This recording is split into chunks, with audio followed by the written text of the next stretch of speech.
नमस्कार आप सभी को एक बार पुनः हम स्वागत करते हैं हमारे इस YouTube चैनल पर आपका।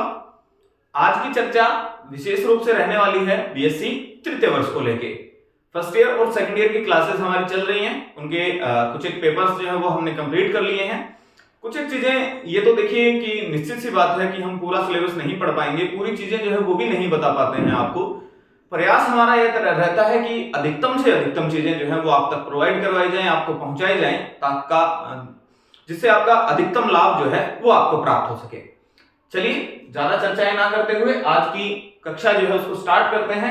आज हम चर्चा करने वाले हैं किसको लेके, जो हमारा बीएससी तृतीय वर्ष है, बीएससी थर्ड जो है, इसकी क्लासेस जो है उसकी या इस सीरीज की हमारी पहली क्लास जो है उसके बारे में चर्चा करने वाले हैं।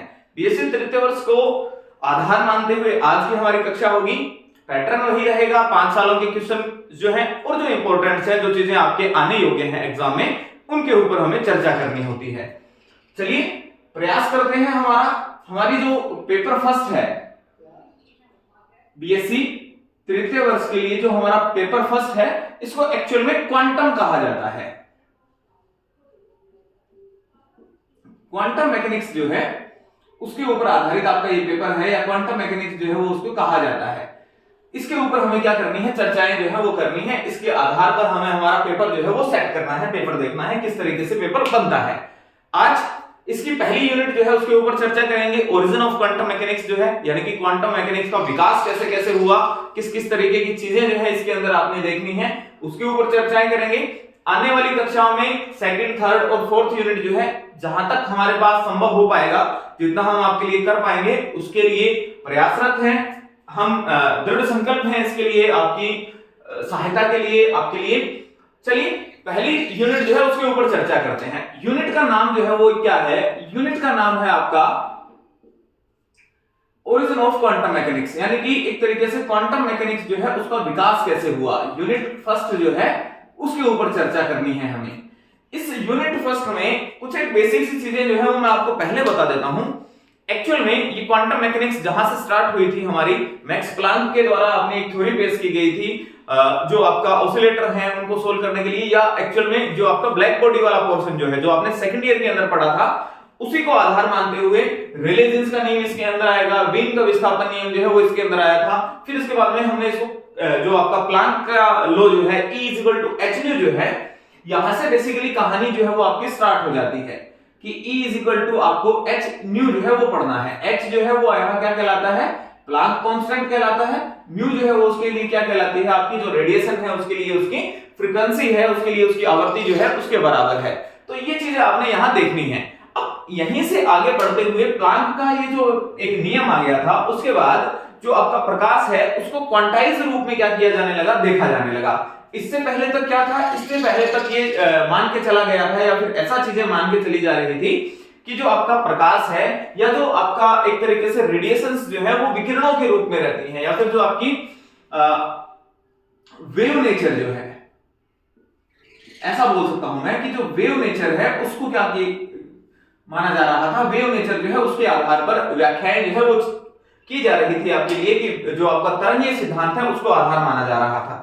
जैसे जैसे विकास होता गया क्वांटम मैकेनिक्स का E = hν के पश्चात, फिर ये माने जाने लगा कि जो प्रकाश है वो किस रूप में आपको दिखाई देता है, या प्रकाश की जो प्रकृति है वो कैसी है, आपकी क्वांटाइज है। एक्चुअल में ये प्रकाश को लेके चले थे शुरुआत में, फिर रेडिएशन जो है, बाकी सारी चीजें जो है, एक्सरेज वगैरह जो और बाकी की चीजें जो आपके साथ बच गई हैं, उनके ऊपर भी इनकी स्टडी की गई थी, उनके ऊपर भी चर्चाएं जो है वो आगे से आगे बढ़ती चली जाएंगी। उसके आधार पर जो है इन्होंने चीजों को क्या करने की कोशिश किया था, व्याख्या जो है वो करने की कोशिश की थी। आज हम चर्चा करने वाले हैं एक बहुत ही छोटे से टॉपिक के बारे में, जिसे आपने 12th क्लास के अंदर भी पढ़ा हुआ है, और वो है आपका प्रकाश विद्युत प्रभाव, फोटो इलेक्ट्रिक इफेक्ट। इससे पहले रेले जीन्स का नियम, वीन का विस्थापन नियम और प्लांक का रेडिएशन लॉ, ये 3 चीजें जो है वो मैं यहां आपको नहीं करवाने वाला हूं, क्योंकि ये सेकेंड ईयर के अंदर भी पढ़ा हुआ था, अब भी आप इनको पढ़ रहे हो, तो वो चीजें जो है वो आप आसानी से देख सकते हैं, उनको एक बार रीडिंग करके चले जाइएगा। हालांकि वहां से प्रश्न उठने की संभावना बहुत कम है, लेकिन कुछ एक कोरोना काल के बाद से, या फिर ऐसा मान के चलिए जब से नई परीक्षाएं जो है वो, या नया पैटर्न जब से बनने लगा है परीक्षाओं का, तब से चीजें जो है वो परिवर्तित होने लगी हैं। लास्ट जो आपका पेपर था 2022 वाला, उसमें प्लांक के रेडिएशन जो रूल जो है, प्लांक रेडिएशन नियम जो है, उनको आधार मानते हुए भी एक प्रश्न जो है वो पूछ लिया गया था। तो ऐसी स्थिति में उनको पढ़ के चले जाइएगा, मैं ऐसा नहीं कह रहा कि उनको छोड़ दीजिए, लेकिन बेसिकली प्रकाश विद्युत प्रभाव जो है उसको क्या मान के चलिए, यहां से इस चैप्टर की स्टार्टिंग जो है वो मानिए। इसको भी मैं ज्यादा नहीं बताने वाला हूं, 2 से 3 परिभाषाएं ही बताऊंगा आपको, क्योंकि 12th क्लास में आपने बहुत अच्छा पढ़ा हुआ होगा इसका, ऐसे मुझे उम्मीद है आपसे। और अभी भी आप इसमें ज्यादातर पोर्शन जो है वो थ्योरी वाला है, इसके ऊपर समय व्यर्थ करने से अच्छा है कि हम इसका बेसिक सा एक ढांचा तैयार करके, बेसिक सा आइडिया लेके आगे बढ़ते हुए चले जाएं, क्योंकि जो चीजें टफ हैं और जो ज्यादा इंपॉर्टेंट हैं उनके ऊपर हमारा फोकस जो है वो ज्यादा होना चाहिए। उन चीजों को हमें ज्यादा एक तरीके से दृढ़ता से क्या करना चाहिए, देखना चाहिए। तो देखिए प्रकाश विद्युत प्रभाव क्या होता है, मैं छोटी सी इसकी एक डेफिनेशन बताता हूं पहले आपको कि प्रकाश विद्युत प्रभाव होता क्या है। इसको बोला जाता है फोटो इलेक्ट्रिक इफेक्ट, प्रकाश विद्युत प्रभाव। इसके नाम में ही इसकी परिभाषा है, प्रकाश का विद्युतीय प्रभाव। ऐसा नहीं है कि प्रकाश की वजह से कैसे विद्युत उत्पन्न हो जाती है या प्रकाश जो है वो विद्युत के रूप में परिवर्तित होता है, ऐसा नहीं। इसका मतलब यह है कि प्रकाश के कारण विद्युत का एक तरीके से प्रभाव जो है वो कैसे उत्पन्न होता है, या प्रकाश की वजह से विद्युत धारा जो है वो कैसे उत्पन्न होती है, ऐसा प्रभाव आपका क्या कहलाता है, प्रकाश विद्युत प्रभाव कहलाता है। सामान्य सी परिभाषा बताता हूं पहले मैं आपको। सामान्य सी परिभाषा ऐसी मानी जा सकती है कि जब भी किसी धातु की पृष्ठ पर या किसी भी इलेक्ट्रॉन उत्सर्जक के ऊपर प्रकाश को आपतित करवाया जाता है, प्रकाश उसके ऊपर आपतित कराया जाएगा, तो ऐसी स्थिति में प्रकाश के आपतन के पश्चात वो जो पृष्ठ है वो कुछ इलेक्ट्रॉन को क्या करती है, एमिट करती है। तो ऐसी स्थिति में ये मान के चलिए कि ये आपके पास एक धातु का पृष्ठ है, इसके ऊपर हमने किसी प्रकाशीय एक तरीके से जो लाइट है उसको क्या कराया, एक तरीके से इंसिडेंट कराया। मैं लाइट इसलिए लिख रहा हूं क्योंकि प्रकाश के लिए जो है इसके साथ बहुत सारी चीजें जो है वो और भी ऐड होती हैं। मैं यहाँ एक तरीके से ऐसा मान के चलिए चलो कि प्रकाश जो है उसी के बारे में चर्चा कर लेते हैं। यहाँ किसी लाइट को हमने जब इसके ऊपर इंसिडेंट कराया, ये वो धात्विक पृष्ठ है या फिर एक ऐसा पृष्ठ है जो इलेक्ट्रॉनों को क्या किए हुए है, एक तरीके से उत्सर्जित कर सकता है, या फिर इलेक्ट्रॉनों को यहाँ लिए हुए है, इनका उत्सर्जन किया जा सकता है, या फिर इसके पृष्ठ के द्वारा इलेक्ट्रॉन जो है वो उत्सर्जित किए जा सकते हैं। जैसे ही यहाँ प्रकाश इसके ऊपर आपतित होगा, आपतन के पश्चात कुछ इलेक्ट्रॉन जो हैं वो इस धात्विक पृष्ठ से क्या चले जाते हैं, बाहर चले जाते हैं। ये घटना जो है वो क्या कहलाती है आपकी, एक तरीके से प्रकाश की वजह से इलेक्ट्रॉनों का उत्सर्जन होगा, और ये इलेक्ट्रॉन जब किसी भी एनोड और कैथोड के मध्य रखे जाएंगे या दो इलेक्ट्रोडों के मध्य ये जब काम करेंगे तो ये क्या करने लगेगा, इलेक्ट्रॉन गति करने लगेगा। और इलेक्ट्रॉन की गति यानी कि किसका उत्पन्न होना, एक तरीके से करंट या धारा जो है उसका क्या होना, उत्पन्न होना।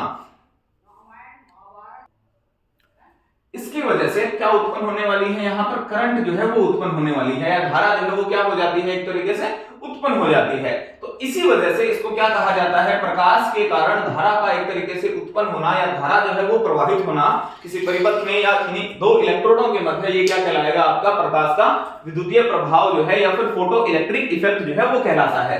ये इलेक्ट्रॉन जो प्रकाश की वजह से उत्पन्न हुआ है इसे क्या कहा जा सकता है, इसे फोटो इलेक्ट्रॉन जो है वो कहा जा सकता है। हिंदी में भी इसको फोटो इलेक्ट्रॉन ही लिखा जाएगा, तो इसका ध्यान रखिए कि ये आपका क्या कहलाता है, फोटो इलेक्ट्रॉन कहलाता है। अच्छा, एक और चीज, यहां तक अभी फोटोन का कांसेप्ट नहीं आया है, तो यहां केवल और केवल आप किसके बारे में ध्यान रखिए, प्रकाश जो है उसके बारे में ध्यान रखिए कि प्रकाश की वजह से इलेक्ट्रॉन क्या हो जाते हैं, एमिट हो जाते हैं। ये पूरी की पूरी घटना क्या है, आपका फोटो इलेक्ट्रिक इफेक्ट है या प्रकाश विद्युत प्रभाव जो है वो कहलाती है।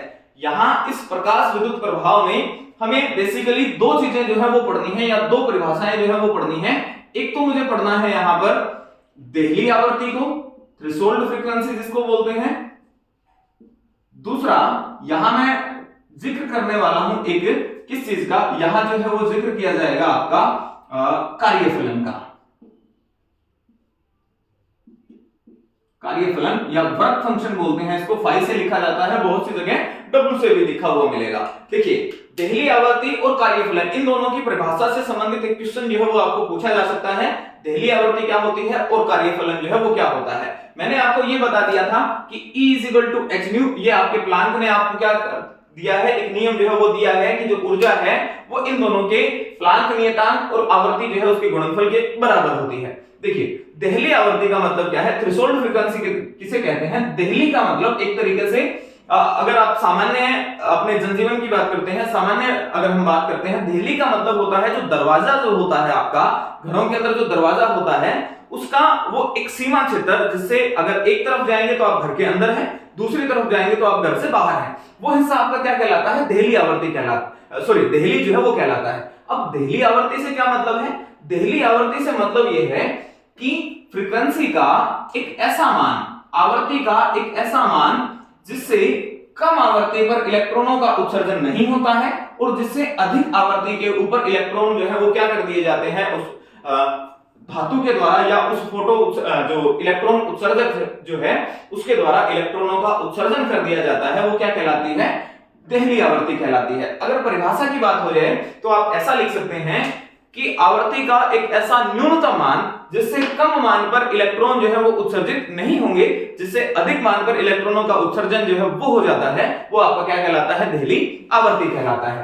कार्यफलन क्या स्थिति है या फिर कार्यफलन क्या होगा, कार्यफलन ज्यादा कुछ नहीं है, इसी देहली आवर्ती को अगर हम एनर्जी की फॉर्म में लिखें तो वो आपका कार्यफलन जो है वो कहलाता है। कैसे, कार्यफलन या वर्क फंक्शन की परिभाषा ये होती है कि ऊर्जा का एक ऐसा मान या फोटो इलेक्ट्रॉन जो उत्सर्जित होते हैं, उस इलेक्ट्रॉन के उत्सर्जित होने के लिए उसे जो ये प्रकाश के द्वारा ऊर्जा प्रदान की जा रही है, तो ऊर्जा का एक ऐसा न्यूनतम मान या वो न्यूनतम मान जिससे कम मान पर इलेक्ट्रॉन जो है वो उत्सर्जित नहीं होते हैं, वो क्या कहलाता है, आपका कार्यफलन कहलाता है। अगर इसी को मैं किसके रूप में लिखता हूं, ऊर्जा के रूप में लिख सकता हूं, तो ये कहा जा सकता है कि देहली आवर्ती जब आप प्रयोग करते हैं तो कार्यफलन फाई या बहुत जगह डब्ल्यू से भी लिखा हुआ मिलेगा आपको, x न्यू नोट जो है उसके बराबर जो है ये क्या करता है, आपका मान जो है वो आपको प्राप्त हो जाता है। तो देहली आवर्ती को ध्यान रखिएगा, कार्यफलन जो है उसको ध्यान रखिएगा। बहुत सारी थ्योरी है इसके अंदर, क्लासिकली जो है हमने इसको समझाने का प्रयास किया हुआ है तरंग सिद्धांत को मानते हुए। एक आपको पैटर्न दिया हुआ मिलेगा, एक आपका निर्वात ट्यूब के अंदर 2 इलेक्ट्रोड लगे हुए हैं, वहां से उसके ऊपर प्रकाश को आपतित कराएंगे आप, फिर उसके बाद में वहां से इलेक्ट्रॉनों का उत्सर्जन किया जाएगा और फिर पॉइंट टू पॉइंट जो है वो आपको वहां क्या लिखना है। क्लासिकल जो है वो किस तरीके से इसको समझाने का प्रयास करता है, चिरसम्मत सिद्धांत जो है वो कैसे इसको समझाएगा, उसकी असफलता के बाद आप कहां आएंगे, क्वांटम सिद्धांत के ऊपर आएंगे और क्वांटम सिद्धांत के आधार पर इसकी व्याख्या जो है वो क्या की जाएगी, देखी जाएगी। तो इतना सा पोर्शन जो है वो आपको क्या करना है, पढ़ना है इसके अंदर, या फिर इतनी सारी चीजें जो है वो आपको यहां पढ़नी है। अच्छा एक और बात, इससे जब क्लासिकल जो है वो समझाने में असफल होता है तो एक चीज ये भी पढ़ लीजिएगा कि असफलताएं क्या हैं। जो आपका चिरसम्मत सिद्धांत जो है क्लासिकल जो है उसके फेलियर क्या है, वो किस तरीके से फेल हो जाता है। फेलियर ऑफ क्लासिकल मैकेनिक्स जो है किसके लिए, जो प्रकाश विद्युत प्रभाव है उसको समझाने में असफलताएं क्या रही उसको पढ़ लीजिएगा। फिर इसके बाद में जो मुख्य चीज जो है जो आपको यहां पढ़नी है वो आपको पढ़ना है Einstein equation. Einstein equation for photo electric effect, यानी कि जो आपका प्रकाश विद्युत प्रभाव है उसके लिए आइंस्टीन ने किस तरीके का समीकरण जो है वो आपको प्रदान किया था, या प्रकाश विद्युत प्रभाव को समझाने के लिए आइंस्टीन किस तरीके की स्थितियों को क्या करता है, एक तरीके से उनके बारे में चर्चा करता है। वो सारी चीजें आपको यहाँ इसके अंदर पढ़नी है, ये देखना है कि आइंस्टीन किस तरीके से इसको समझाता है। आइंस्टीन ने कोई ज्यादा बड़ा काम नहीं किया, कोई ज्यादा रॉकेट साइंस वाली बात जो है वो यहाँ इन्होंने नहीं की है। देखिए यही को इसी को आधार मानते हुए आगे चलेंगे। क्या मान के चलो, ये मान के चलो बेटा कि यहां से ये एक आपके पास धात्विक पृष्ठ जो है वो है और इसके अंदर एक इलेक्ट्रॉन उपस्थित है। बहुत सारे हो सकते हैं, हम एक के ऊपर चर्चा करेंगे। यहां से आपने इसके ऊपर क्या आपतित कराया, प्रकाश जो है वो आपतित कराया, या कोई रेडिएशन जो है वो यहां आपने इसके ऊपर इंसिडेंट कराई। जैसे ही यहां इसको रेडिएशन मिलेगी या जैसे ही आपने इसके ऊपर रेडिएशन को क्या कराया है, इंसिडेंट कराया है, इस रेडिएशन के प्रभाव से 2 काम किए जाएंगे। या फिर ये रेडिएशन जो है, ये जो आपकी विकिरण जो है वो 2 काम करती है मुख्य रूप से। कौन कौन सा काम? पहला काम तो ये करेगी कि इस देहली आवर्ती के बराबर अगर इसकी ऊर्जा है या फिर देहली आवर्ती के बराबर इसकी आवर्ती है तो तो वो एक काम तो ये करेगी कि इस कार्यफलन को एक तरीके से क्या करने की कोशिश करेगी, संतुष्ट करने की कोशिश करेगी। कार्यफलन को आप ऐसे भी मान सकते हैं कि वो अधिकतम ऊर्जा जिससे वो इलेक्ट्रॉन जो है धातु के साथ बंधा हुआ रहता है वो क्या कहलाती है, आपकी कार्यफलन भी कहलाती है। तो इस रेडिएशन के द्वारा दो काम किए जाएंगे। पहला काम तो ये किया जाएगा कि ये रेडिएशन इस कार्यफलन को इस धातु के लिए क्या करेगा, संतुष्ट करेगा, या जो आपका कार्यफलन है उसके बराबर ऊर्जा जो है वो इसको क्या करेगा, प्रदान करेगा। दूसरा काम क्या होगा, अगर ऊर्जा इस रेडिएशन के पास और बची तो ऐसी स्थिति में रेडिएशन की पास जो बची हुई ऊर्जा है जो इसने इलेक्ट्रॉन को ट्रांसफर की है वो किसके रूप में काम आएगी, वो इस इलेक्ट्रॉन के लिए उसकी काइनेटिक एनर्जी के रूप में काम आएगी, या उसको इसकी गतिज ऊर्जा जो है वो क्या करेगी, प्रदान करेगी। तो ऐसी स्थिति में यहां अब दो काम हो रहे हैं इस रेडिएशन के द्वारा। एक तो इसे काइनेटिक एनर्जी प्रदान की जा रही है, दूसरा इसके लिए इसका वर्क फंक्शन जो है, जो इसके लिए इसका एक तरीके से कार्यफलन जो है उसको ये क्या करने की कोशिश करती है, संतुष्ट करने का प्रयास करती है, या फिर उसके बराबर एनर्जी जो है इसे प्रदान करती है। अगर इसको मैं मैथमेटिकल रूप में लिखता हूं या फिर इसके लिए इसकी इक्वेशन अगर लिखने की कोशिश करते हैं तो वो क्या बनेगी, वो ऐसा मान के चलेंगे कि अगर इस रेडिएशन के लिए इसकी ऊर्जा जो है वो आवर्ती म्यू के रूप में लिखी जाए तो ऊर्जा कितनी हो जाएगी, रेडिएशन के पास या फोटोन के पास कितनी एनर्जी है, E = h nu। यहां आप मान सकते हैं इतनी ऊर्जा जो है वो आप यहां क्या कराते हैं, आपतित कराते हैं इस रेडिएशन के रूप में। अगर प्लांक का नियम मान के चले तो फोटोन के रूप में E = h nu आपने यहां प्रदान किया। E = h nu ये ऊर्जा किस किस रूप में काम करने वाली है, एक तो यहां इसको काइनेटिक एनर्जी प्रदान करने वाली है। अगर मैं इसकी वेलोसिटी v मान लेता हूं तो काइनेटिक एनर्जी ½ mv² के बराबर हो जाएगी।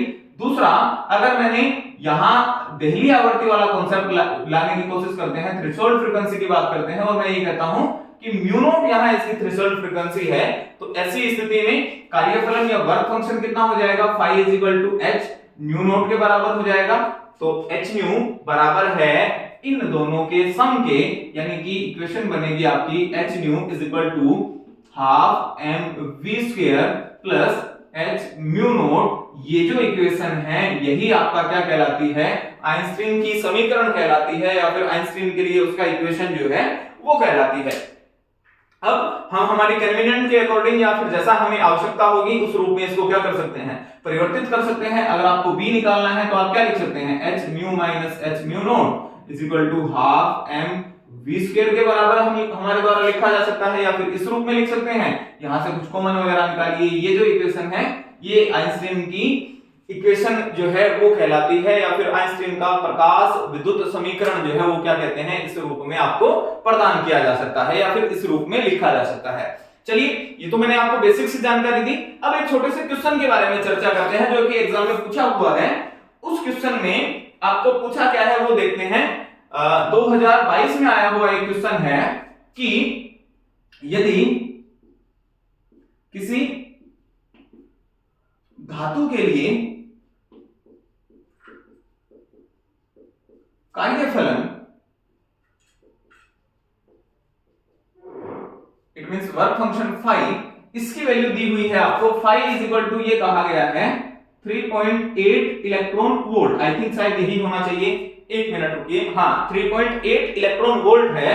तब उसके लिए किसकी वैल्यू पूछी हुई है, इसने म्यू नॉट जो है उसका मान जो है वो क्या किया है, आपके द्वारा निकालने को आपको कहा गया है कि इसका जो म्यू नॉट जो है या फिर देहली आवर्ती जो है उसके लिए इसका मान जो है वो आप क्या करिए, बताइए। तो ऐसी स्थिति में अगर आपको देहली आवर्ती म्यू नॉट निकालना है तो इस रिलेशन का क्या करिए, प्रयोग करिए। ये इलेक्ट्रॉन वोल्ट में है, पहले इसको आप जूल में क्या कर सकते हैं, कन्वर्ट कर सकते हैं। 1.6 × 10⁻⁻19 के साथ इसको मल्टीप्लाई वगैरह करा के रूप जो है वो उसका पहले परिवर्तित करिए, इसको जूल में कन्वर्ट करिए, h nu वाला प्रयोग करिए, यहाँ पर h म्यू नॉट जो है उसका यूज करेंगे और फिर आपको किसका मान पता चल जाएगा, इस म्यू नॉट का मान जो है वो आपको प्राप्त हो जाएगा।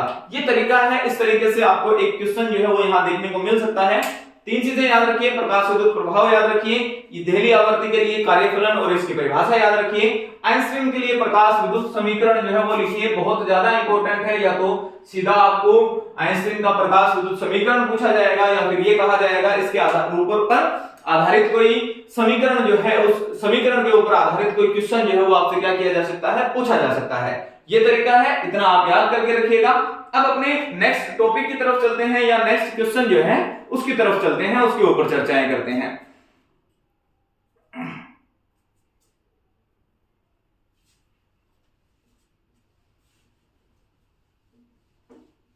क्वांटम जो है वो थोड़ा सा बाकी चीजों से टफ है, तो इसको थोड़ा अच्छा पढ़ के जाइएगा। हाँ, एक और चीज है, क्वांटम में मैथमेटिकल पोर्शन ज्यादा है, तो इस आपके पेपर में आपको पूरे मार्क्स लेने का पूरा आपके पास मौका है, और बाकी में नंबर कटने की संभावना होती है कि मार्क्स जो है वो पूरा जो है 100% आप लिखने के पश्चात भी कहीं ना कहीं कुछ ना कुछ आपके द्वारा गलती रह जाती है, तो नंबर कटने की संभावना होती है। लेकिन क्वांटम एक ऐसा सब्जेक्ट है, एक ऐसा पेपर है आपका जिसमें आप पूरे मार्क्स जो है वो ले सकते हैं। अगर 45 का है तो आप पूरे 45 मार्क्स जो है वो इसके अंदर क्या कर सकते हैं, प्राप्त कर सकते हैं, या फिर पूरे के पूरे नंबर जो है वो आपको इसमें मिल सकते हैं। चलिए नेक्स्ट पोर्शन के ऊपर अपना मूव कर जाते हैं, एक चीज जो है और उसके ऊपर चर्चा करेंगे।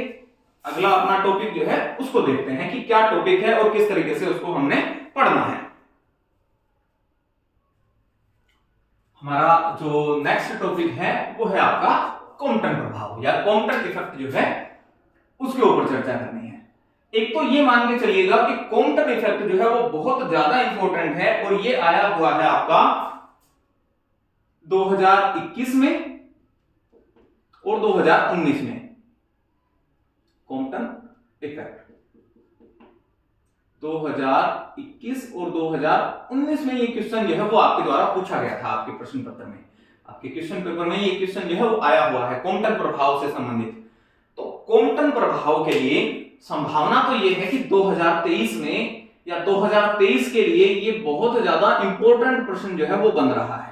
पूरा का पूरा क्वेश्चन जो है कॉम्पटन प्रभाव के ऊपर आधारित आपको देखने को मिल सकता है, तो इस क्वेश्चन को तो किसी हाल में मत छोड़ के जाइएगा।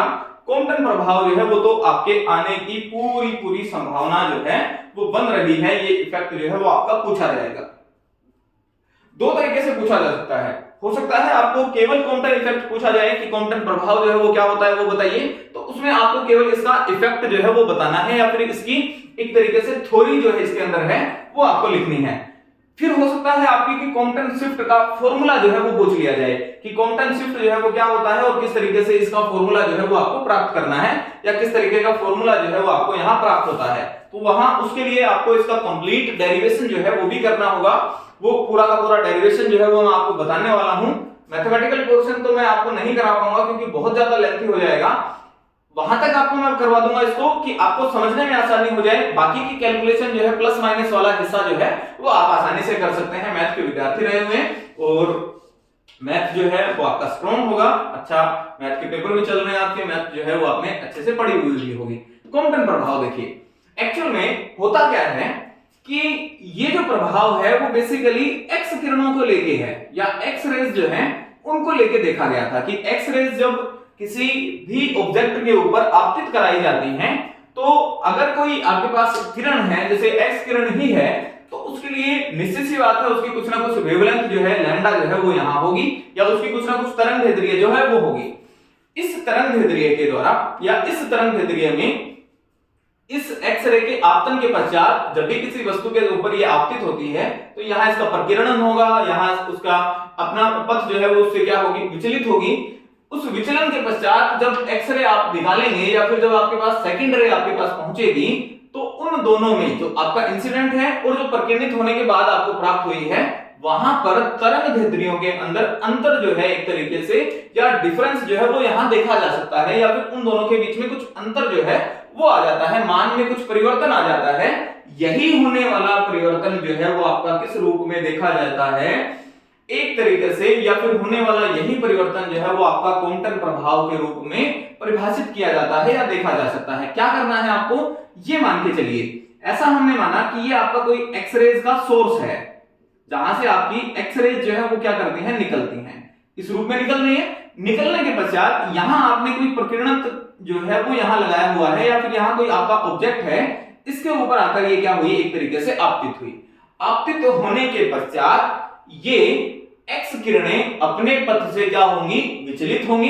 निश्चित सी बात है किसी के ऊपर अगर आपतन होगा तो इनका विचलन जो है वो इस तरीके से मान लेते हैं इन दिशाओं में ये क्या हो रही है, विचलित जो है वो हो रही है।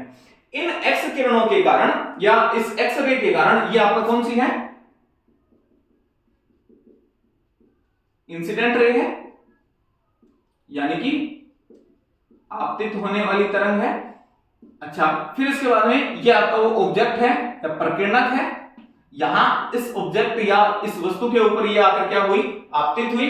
आपतन के पश्चात ये इस दिशा में आगे की तरफ चली गई। यहां आपने कुछ समांतरक जो है वो लगाए हुए हैं, इसका मतलब ये है कि ये प्रकाश जो आपकी एक्स किरण है किसी एक किरण पुंज के रूप में आपको क्या हो जाए, प्राप्त हो जाए। इस रूप में ये आगे की तरफ चलती हुई यहां आपको प्राप्त होगी।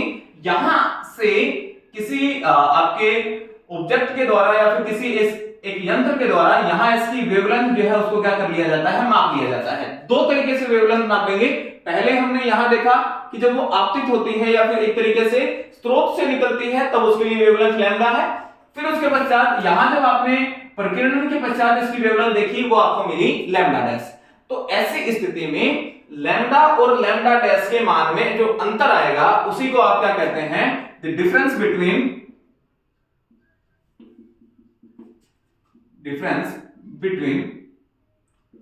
the values of lambda dash and lambda is known as Compton shift।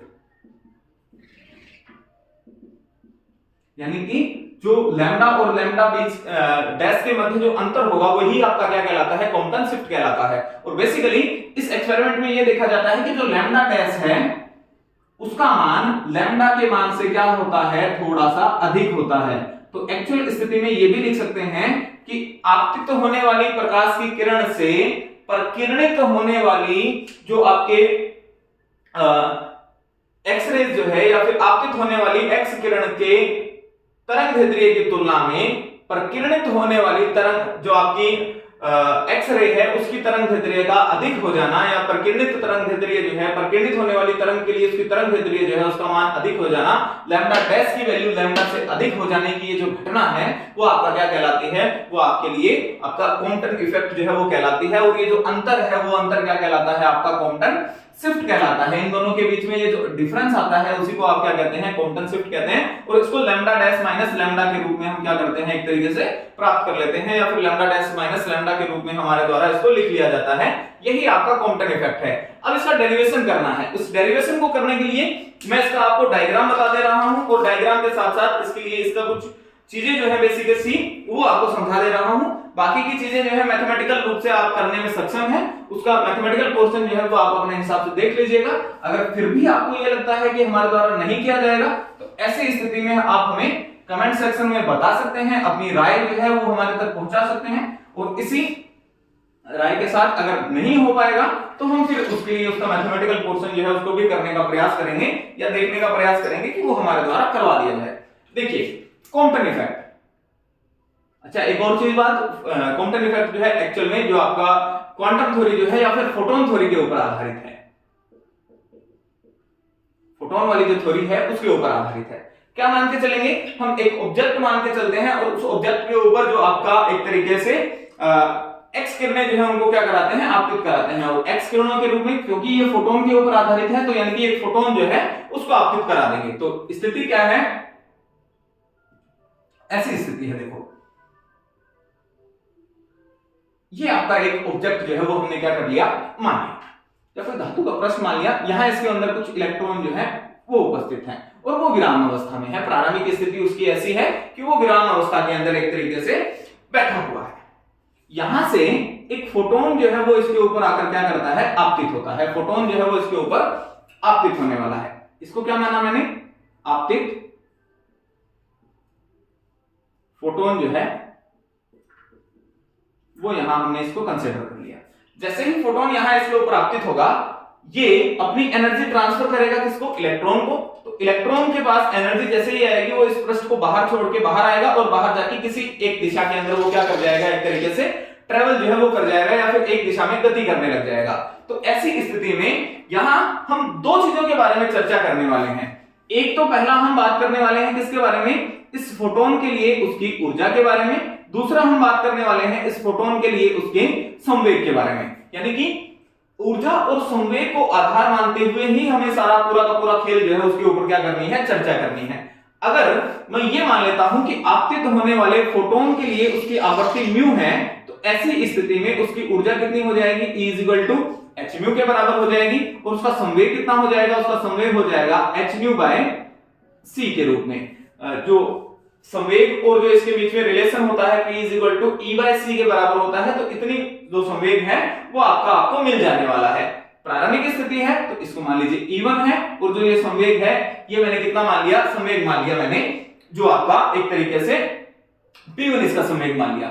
अब इस इलेक्ट्रॉन की बात करते हैं। इस इलेक्ट्रॉन के लिए स्थिति क्या है, ऐसा माना जाएगा कि इस इलेक्ट्रॉन के लिए इसका विराम द्रव्यमान जो है वो मैंने कितना कंसीडर कर लिया, इसका जो रेस्ट मास है, रेस्ट मास विराम द्रव्यमान वो मैंने कितना मान लिया है, m0 मान लिया है। तो ऐसी स्थिति में इलेक्ट्रॉन के लिए उसकी ऊर्जा अगर मैं निकालूं तो इलेक्ट्रॉन के लिए उसकी ऊर्जा है E2 = m0 c² के बराबर लिख सकते हैं। अगर इसके लिए इसका संवेग लिखेंगे तो संवेग P2 = क्या हो सकता है, आपको अभी बताया गया कि ये इलेक्ट्रॉन किसके अंदर है, रेस्ट में है, विराम इसका द्रव्यमान है। तो अगर ये विराम अवस्था में है यानी कि गति नहीं कर रहा है, P = mv होगा, v की वैल्यू 0 है, क्योंकि अगर वो रेस्ट पे है तो संवेग P2 जो है वो क्या हो जाएगा, आपका 0 हो जाएगा। संवेग P2 के 0 हो जाने के पश्चात ये आपकी टक्कर होने से पहले वाली स्थितियां हैं कि प्रारंभिक स्थितियों में इस प्रकार की स्थिति आपके सामने बनी हुई है। अब क्या किया जाए, अब होगा ये कि मान लेते हैं कि ये इलेक्ट्रॉन जो है या सॉरी फोटोन जो है वो इस दिशा में आगे की तरफ क्या करना था, ट्रेवल करना था, इसको इस दिशा में जाना था। अगर ये जो आपका ऑब्जेक्ट जो है या फिर ये इलेक्ट्रॉन से संबंधित जो आपका धातु पृष्ठ जो है वो यहां नहीं होता तो ये इलेक्ट्रॉन सीधा निकल जाता। अब क्योंकि इससे टकरा गया है, मान लेते हैं टकराने के पश्चात ये किसी इस दिशा के अंदर क्या करने की कोशिश करता है, गति जो है वो कर जाता है, इस दिशा में ये आपका फोटोन जो है इस तरीके से चला जाता है, प्रकीर्णित हो जाता है एक तरीके से।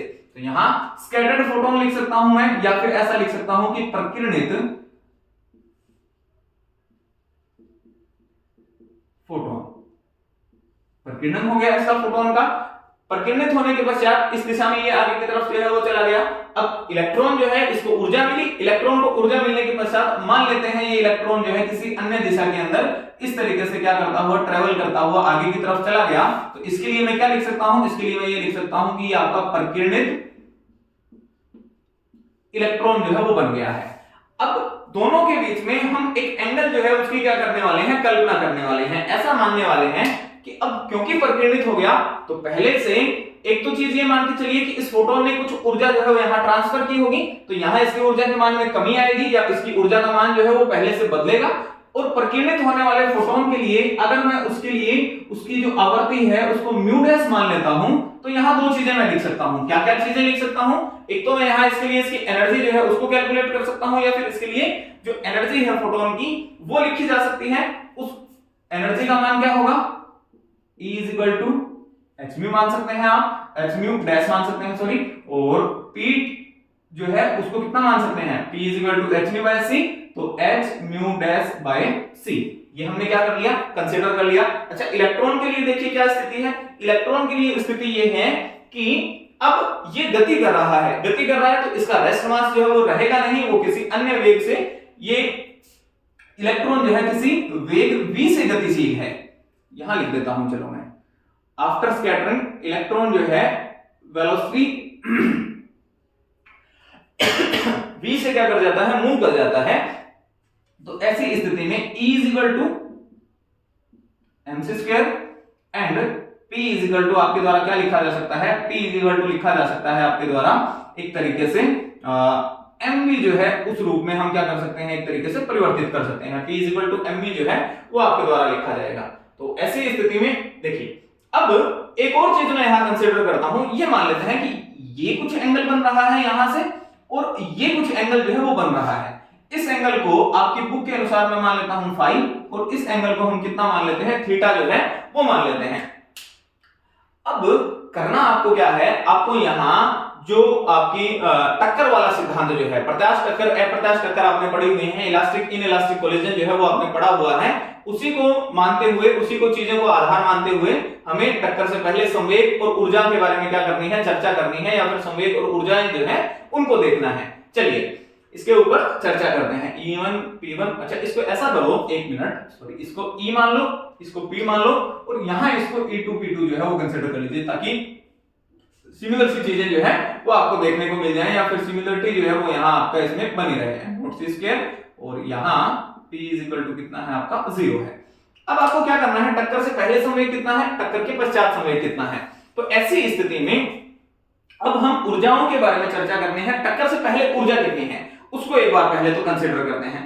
टक्कर से पहले ऊर्जा वो है, यहां इधर वाले हिस्से में h म्यू है, प्लस यहां कितना है m नॉट c स्क्वायर है, बराबर किसके है, यहां ऊर्जा है आपके पास कितनी h म्यू डैश, प्लस यहां ऊर्जा जो है वो कितनी है आपकी m c स्क्वायर के बराबर। ये एक इक्वेशन आपके पास बनी। ये किसका मान है आपके लिए, ऊर्जा जो है उसको इस रूप में क्या किया जाएगा, लिखा जाएगा। एक और बात, यहां बहुत से बच्चों के मन में ये प्रश्न जो है वो आ सकता है कि हम केवल संवेग जो है उसको कैसा कर रहे हैं, उसको तो घटकों में वियोजित कर रहे हैं, आगे करने वाले हैं, लेकिन ऊर्जा को हमने घटकों में वियोजित नहीं किया।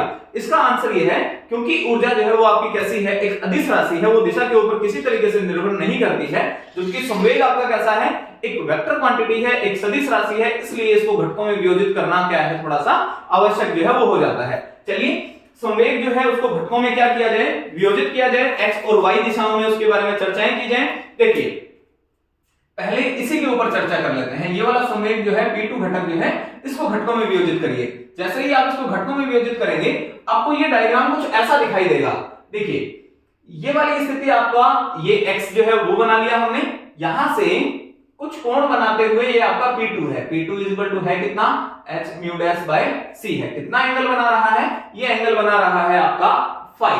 तो ऐसी स्थिति में अगर आप इसको घटकों में वियोजित करना चाहते हैं तो आपको क्या करना पड़ेगा, ये करना पड़ेगा, ये आपका x घटक हो जाएगा, ये आपका कैसा घटक हो जाएगा, y घटक जो है वो आपको प्राप्त हो जाएगा। x और y घटक जो दोनों आपने प्राप्त किए, तो इनके लिए आप क्या लिख सकते हैं, इसको मैं लिख सकता हूं, ये घटक जो है वो cos थीटा वाला है, तो h mu dash by c cos phi हो जाएगा। इस तरीके से h mu dash by c ये क्या हो जाएगा आपका sin फाई के रूप में लिखा जा सकता है, या इस रूप में इसको हम परिवर्तित कर सकते हैं। तो इसको करिए वियोजित, ये वाला हिस्सा ये संवेग है, तो ये तो क्या हो गया आपका h mu dash by c sin phi वाला घटक हो गया, ये क्या हो गया h mu dash by c, ये हो गया आपका cos फाई वाला घटक बन गया।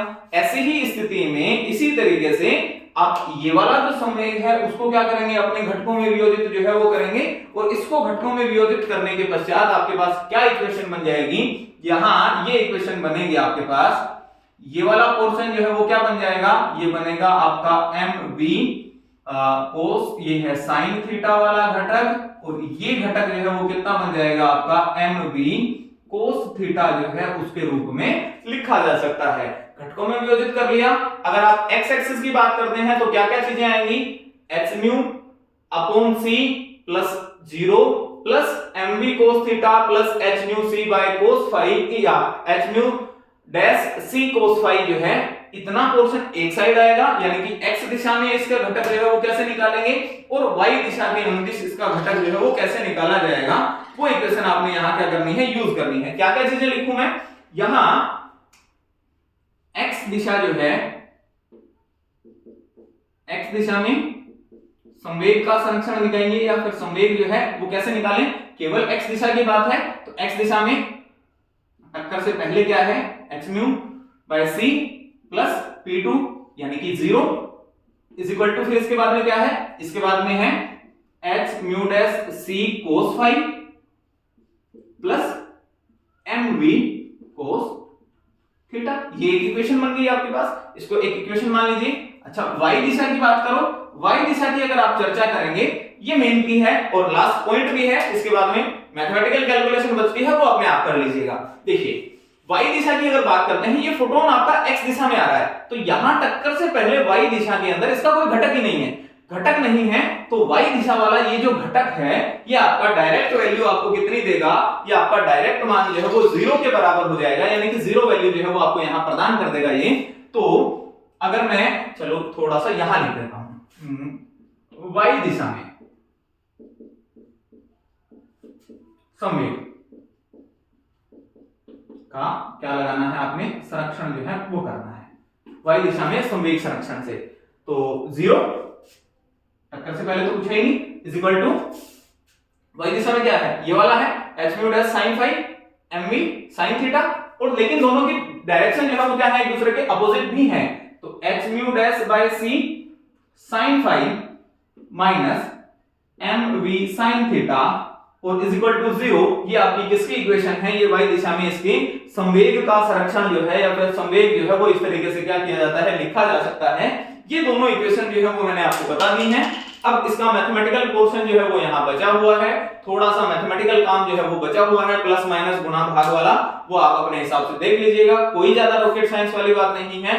कॉम्पटन इफेक्ट जो है मोस्ट इंपोर्टेंट क्वेश्चन की कैटेगरी में आता है आपके लिए, इस क्वेश्चन को तो बिल्कुल भी मत छोड़िएगा। शायद जहां तक मां शारदे अगर हमारा साथ देगी, तो मेरी वाणी पर अगर मां शारदे विराजमान है, तो ये क्वेश्चन आपको अपनी प्रश्न पत्र के अंदर जरूर देखने को मिलेगा, या हमारे अनुसार ये प्रश्न पत्र के अंदर जरूर आपको क्या होना चाहिए, प्राप्त होना चाहिए। इसकी कैलकुलेशन जो है वो अपने हिसाब से आप कर लीजिएगा, और कैलकुलेशन करने के पश्चात आपको क्या मिलेगा, जो इक्वेशन मिलेगी वो किस रूप में मिलेगी, वो इक्वेशन मिलेगी आपको लैम्डा डैश माइनस लैम्डा के रूप में, और यही हमारा क्या कहलाता है, यही तो अंतर है दोनों के अंदर। कॉम्पटन शिफ्ट जो है उसका फॉर्मूला ही क्या है, लैम्डा डैश माइनस लैम्डा, यही आपका कॉम्पटन शिफ्ट का फॉर्मूला भी है, या फिर कॉम्पटन शिफ्ट जो है उसको इस रूप में भी निकाला जा सकता है, या फिर इसका इस प्रकार से प्रयोग जो है वो भी किया जा सकता है। कॉम्पटन प्रभाव इस रूप के अनुसार आपको देखना है, तो इस चीज को आप देख के चलिएगा, इंपॉर्टेंट क्वेश्चन है। इसके बाद में जो इलेक्ट्रॉन है उसकी ऊर्जा निकाली हुई है, हालांकि वो पूछा नहीं गया, लेकिन फिर भी उसको थोड़ा सा देख के चले जाइएगा, मैथमेटिकल है, इसी के आगे का पोर्शन है, वो भी थोड़ा सा चेक कर लीजिएगा। अब अपने नेक्स्ट क्वेश्चन की तरफ क्या करते हैं, मूव करते हैं, और नेक्स्ट क्वेश्चन जो है वो डेविसन जर्मर प्रयोग है। 12th क्लास के अंदर डेविसन जर्मर प्रयोग आपने पढ़ा हुआ है अच्छे से, तो उसके ऊपर मैं यहाँ चर्चा नहीं करने वाला हूं, देखिए, क्योंकि अगर उन सब चीजों के ऊपर चर्चाएं करते रहेंगे तो आपका सेशन जो है वो बहुत ज्यादा लंबा हो जाएगा, क्लास जो है वो लंबी हो जाएगी, और जो हमारा एक तरीके से उद्देश्य जो है कि इंपॉर्टेंस को पढ़ना, वो थोड़ा सा कहीं ना कहीं क्या हो जाता है, एक तरीके से डिस्टर्ब जो है वो हो जाएगा। तो ऐसी स्थिति में केवल उन चीजों के ऊपर चर्चाएं जो कि आपके लिए बहुत ज्यादा इंपॉर्टेंट है, या फिर बहुत ज्यादा आपके लिए क्या रखती है, मायने जो है जिनके बहुत ज्यादा है, उन्हीं को क्या करेंगे, एक तरीके से देखने वाले हैं इस सेशन के अंदर। बाकी की संपूर्ण क्लास तो कर भी नहीं पाएंगे, और उसका कुछ अब के अनुसार जो है वो फायदा भी नहीं है, वो सारी चर्चाएं जो है वो हम यहाँ कर भी नहीं सकते हैं। चलिए अपने नेक्स्ट क्वेश्चन जो है उसकी तरफ मूव करते हैं, उसको देखते हैं।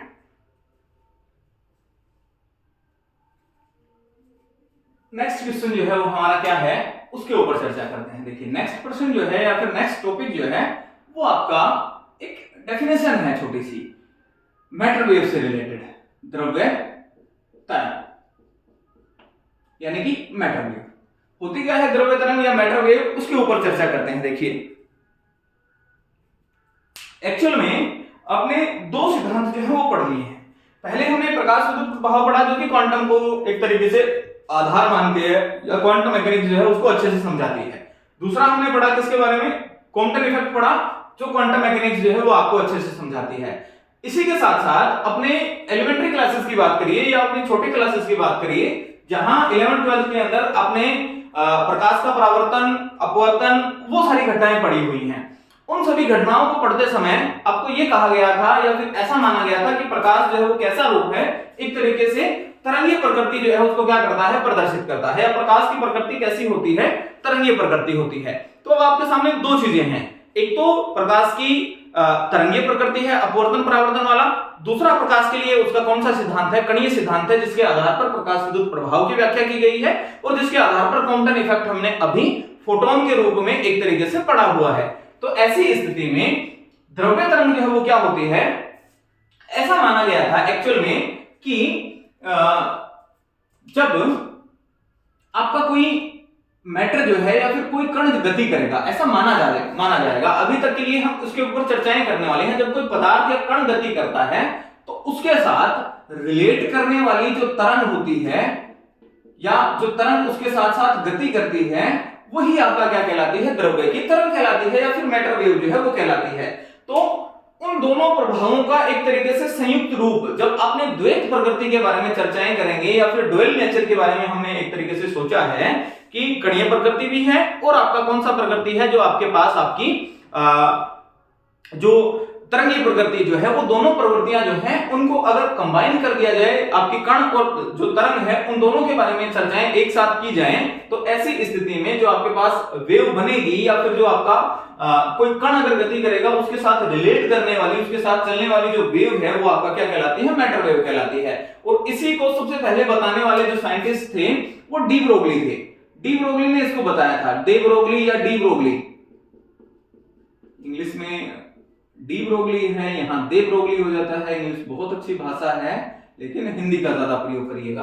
देखिए डी ब्रोगली ने क्या बताया था, या डी ब्रोगली के अनुसार कि जिस तरीके से गतिशील तरंग के साथ, जैसे प्रकाश विद्युत प्रभाव की व्याख्या करेंगे तो जिस तरीके से गतिशील तरंग है उसके साथ कण का पाया जाना जो है वो क्या करता है, एक तरीके से कण जो है वो एग्जिस्ट करते हैं। उसी तरीके से डी ब्रोगली ने ये कहा था कि अगर कोई कण गति करेगा तो उसके साथ भी क्या एसोसिएट होनी चाहिए, एक तरंग जो है वो एसोसिएट होनी चाहिए, वो आपकी मैटर वेव के रूप में होगी।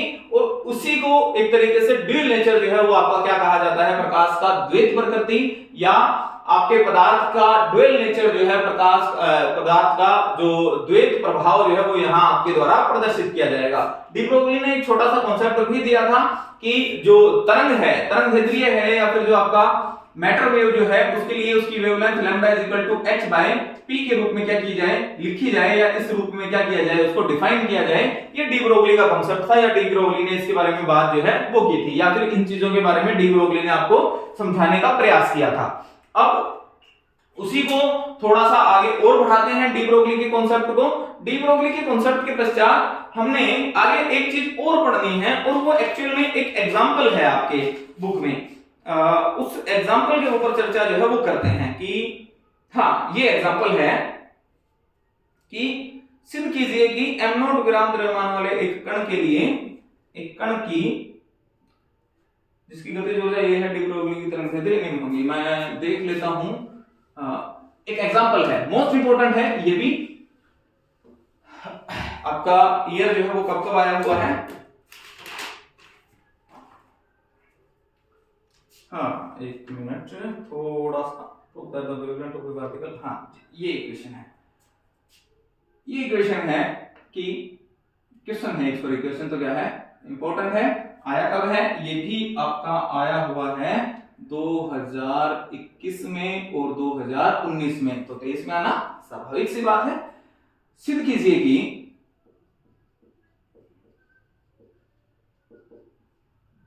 एक कण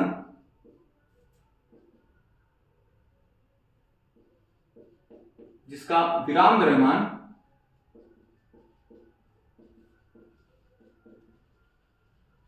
रेस्ट मास यानी विराम द्रव्यमान m0 है तथा काइनेटिक एनर्जी गतिज ऊर्जा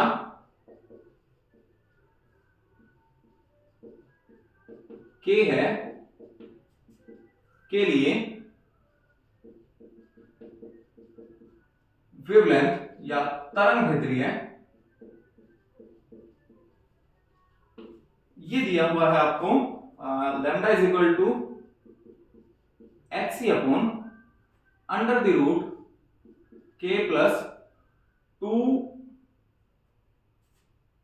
k प्लस एक minute sorry k plus 2m0c square, ये रूप है आई थिंक शायद, ये एक इक्वेशन जो है वो आपको दी हुई है। एक मिनट में फिर से क्रॉस चेक कर लेता हूं एक बार कि यही रूप है, k is equal to k plus 2m0c square. हाँ, ये आपको क्या करना है, प्रूफ करना है, या फिर ये इक्वेशन जो है वो यहाँ आपको क्या करनी है, एक तरीके से लिखनी है।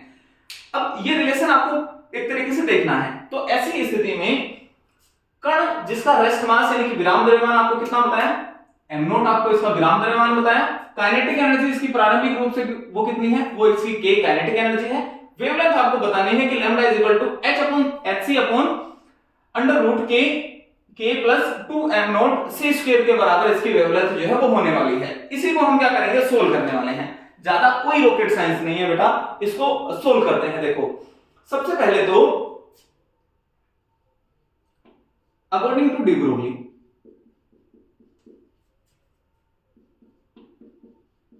क्या कहता है डी ब्रोगली? डी ब्रोगली के according lambda is equal to किसके होगा, h बाय p के होगा। सबसे पहले तो इसी को इक्वेशन नंबर 1 मानिए। अब क्या करें, अब यहां ऐसा मान के चलो कि अगर आपके पास बेटा रेस्ट मास है m नॉट, तो आइंस्टीन के अनुसार इसके रेस्ट मास को या फिर इस मास को हम एनर्जी में क्या कर सकते हैं, एक तरीके से चेंज कर सकते हैं। और इसके कोरस्पॉन्ड एनर्जी कितनी हो जाएगी, इसके संगत ऊर्जा जो है वो m नॉट c स्क्वायर हो जाएगी, प्लस इसके पास इसकी प्रारंभिक गतिज ऊर्जा कितनी है, काइनेटिक एनर्जी इसके पास k है, तो ये इसकी क्या हो जाएगी, एक तरीके से ऊर्जा जो है या फिर टोटल ऊर्जा का फॉर्मूला इस रूप में क्या किया जा सकता है, लिखा जा सकता है। या फिर इसके लिए इसकी टोटल एनर्जी जो है उसको आप इस रूप में क्या कर सकते हैं, लिख सकते हैं k plus m naught c square. ऊर्जा निकाल ली। According to special theory of relativity यानी कि अपेक्षिकता के अकॉर्डिंग, अपेक्षिकता सिद्धांत के अनुसार, according to special theory of relativity, relativity की थ्योरी जो है उसके अकॉर्डिंग जो एनर्जी है उसका एक फॉर्मूला होता है, और वो फॉर्मूला होता है आपका कि E square is equal to P square C square plus m naught square C4। ये एक इक्वेशन होती है, या फिर इतनी ऊर्जा जो है वो अपेक्षिकता के सिद्धांत के अनुसार किसी द्रव्यमान के साथ एसोसिएट होती है। यहाँ ये आपका संवेग है, ये आपका रेस्ट मास है, c जो है वो आपका क्या है, स्पीड ऑफ लाइट जो है उसके बराबर है, या फिर जो आपका प्रकाश का एक तरीके से जो स्पीड होती है, स्पीड ऑफ लाइट जो है उसके बराबर है। यहां से हम क्या निकालें, यहां हमें h और p के बारे में चर्चा करनी है, तो मैं इस p वाले फैक्टर जो है इसको सोल्व करता हूं। तो इसको हम क्या लिख सकते हैं, हम तो ये लिख सकते हैं कि p square c square is equal to e square minus m naught square c4, ये इक्वेशन लिखी। या फिर pc is equal to under root e square minus m naught square c4, ये इक्वेशन जो है हम क्या कर सकते हैं, लिख सकते हैं। अच्छा एक और चीज देखो, यहाँ e स्क्वायर का मान है और e स्क्वायर की वैल्यू यहाँ भी लिखी हुई है, तो मैं इस e स्क्वायर की जगह ये वैल्यू जो है वो क्या कर सकता हूं, पुट कर सकता हूं। तो pc इज इक्वल टू, ये इक्वेशन लिखूंगा मैं, under root k plus m naught c square इसका होल स्क्वायर है, माइनस यहां लिखा हुआ है m naught square c4। Equation बन गई।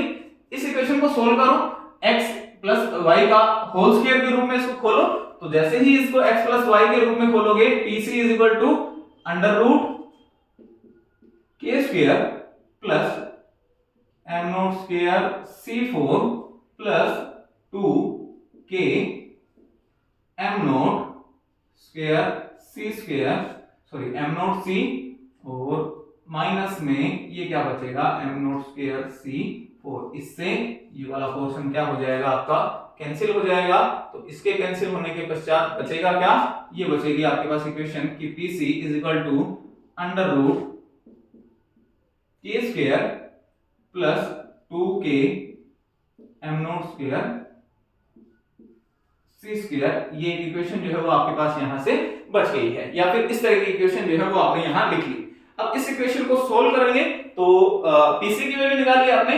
अब देखिए क्या करना है, यहां इक्वेशन नंबर 1 जो है लैम्डा इज इक्वल टू आपके पास क्या है, h अपॉन p है। इसको अगर मैं c से मल्टीप्लाई c से डिवाइड अगर कर देता हूं, तो ऐसे इक्वेशन में या फिर इस तरह की कंडीशन में लैम्डा इज इक्वल टू, ऊपर तो हो गया hc, नीचे बचा आपके पास pc। इस pc की वैल्यू आपके पास यहां से है, तो is equal to hc upon under the root k square plus 2k m naught c square. ये इक्वेशन बनी, इसको थोड़ा सा यहाँ से कुछ कॉमन वगैरह और निकाल लीजिएगा। यही आपको क्या करना था, प्रूफ करना था, या फिर ये इक्वेशन जो है वो आपकी यहाँ से क्या हो जाती है, एक तरीके से आपको प्राप्त हो जाती है k + 2m। हाँ ठीक है, ये इस तरह की इक्वेशन जो है वो आपके पास क्या हो जाएगी, सोल्व जो है वो हो जाएगी। इस तरीके से इक्वेशन आप सोल्व कर सकते हैं। ये इंपॉर्टेंट क्वेश्चन है, आने की पूरी संभावना है, और मुझे लगता है कि 99% तो ये क्वेश्चन आपके द्वारा आपके प्रश्न पत्र में आपको देखने को मिलने ही वाला है, आपके प्रश्न पत्र में आपसे पूछा जाएगा। इस तरह की इक्वेशन जो है वो भी आपने क्या करनी है, सिद्ध करनी है। चलिए अपने नेक्स्ट क्वेश्चन की तरफ मूव करें। एक बार थोड़ा सा मैं चेक कर लेता हूं। हाइजेनबर्ग अनसर्टेनिटी, 2 से 3 प्रकार के टॉपिक जो है वो और बचे हुए हैं, खत्म ही कर देते हैं इसको आज, इस चैप्टर को, क्योंकि आगे वाला कुछ करवाने वाला आपको उसके अंदर है नहीं, ज्यादा चीजें आपको करवानी नहीं है। 3 से 4 क्वेश्चन मैंने आपको करवा दी, यहाँ से आपका काम चल जाएगा। हाँ देखिए,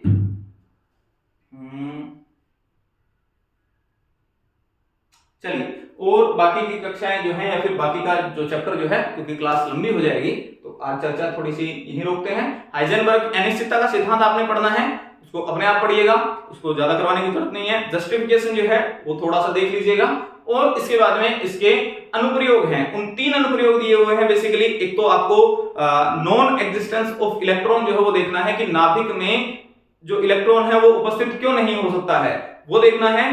हाइड्रोजन के लिए उसकी ग्राउंड स्टेट एनर्जी निकालनी है, और एक सरल आवर्ती दोलित्र जो है उसके लिए उसकी ऊर्जा निकालनी है। ये 3 पॉइंट हैं, इन तीनों पॉइंट्स में से एक पॉइंट आपको देखने को जरूर मिलेगा। और जहां तक मेरी उम्मीद है, जो आपका लास्ट पॉइंट बचा हुआ है सरल आवर्ती दोलित्र वाला, वो इस बार शायद लगभग चांस तो यही है कि वही टॉपिक आपसे पूछा जाएगा। तो वो टॉपिक जो है उसको भी करने का प्रयास करिएगा। अगर हो जाता है तो बहुत अच्छी बात है, और अगर नहीं भी होगा तो हम उसके ऊपर कल जो है वो अपनी कक्षाओं के अंदर चर्चाएं करते रहेंगे। तब तक के लिए आप ये सारी चीजें जो है उनको पढ़ना प्रारंभ करिए, बाकी की कक्षा नेक्स्ट क्लास के अंदर। धन्यवाद।